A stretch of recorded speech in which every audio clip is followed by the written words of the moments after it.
থেকে 13 বছর বয়সে আমরা জানি মেনস্ট্রুয়েশন সাইকেল শুরু হয় এবং এটি বন্ধ হয়ে যায় অ্যারাউন্ড 45 টু 50 ইয়ার্সে। কিন্তু কোনো কোনো মহিলার ক্ষেত্রে এটা কিন্তু সময়ের আগেই বন্ধ হয়ে যায়, একে কিন্তু অ্যামেনোরিয়া বলা হয়। তো এর কতগুলি কারণ হতে পারে। নাম্বার 1 আমরা জানি যে প্রেগন্যান্সি এলে মেনস্ট্রুয়াল সাইকেল বন্ধ হবে।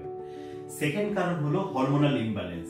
যদি থাইরয়েড প্রোল্যাক্টিন হরমোনের তারতম্য হয় সেক্ষেত্রে কিন্তু আপনার মেনস্ট্রুয়েশন সাইকেল অসময়ে বন্ধ হতে পারে। এছাড়া পলিসিস্টিক ওভারি সিনড্রোম, যেক্ষেত্রে আপনার মেল হরমোনের আধিক্য হয়ে যায়, সেখানেও কিন্তু আপনার মাসিকের তারতম্য হয় বা অ্যামেনোরিয়া হতে পারে। এছাড়া যদি বাইরে থেকে কোনো মেডিসিন যেমন স্টেরয়েড বা ওরাল কন্ট্রাসেপটিভ পিল, এতেও কিন্তু আপনার মেনস্ট্রুয়েশন সাইকেলের কিন্তু গন্ডগোল হতে পারে। এছাড়া অ্যাড্রিনাল গ্ল্যান্ডেরও কিছু কিছু হরমোনের আধিক্যের জন্য কিন্তু অনেক সময় মেনস্ট্রুয়াল সাইকেলের গন্ডগোল হয়। 3 নম্বর কারণ হলো অ্যাসারম্যান সিনড্রোম।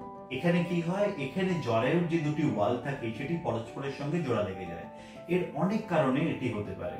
এখানে ডিম্বাশয় বা ওভারি ঠিক থাকলেও, হরমোন ঠিক থাকলেও আপনার যেখান থেকে মেনস্ট্রুয়েশন হওয়ার কথা সেই জায়গাটি নষ্ট হয়ে যাওয়ার ফলে মেনস্ট্রুয়েশন বন্ধ হয়।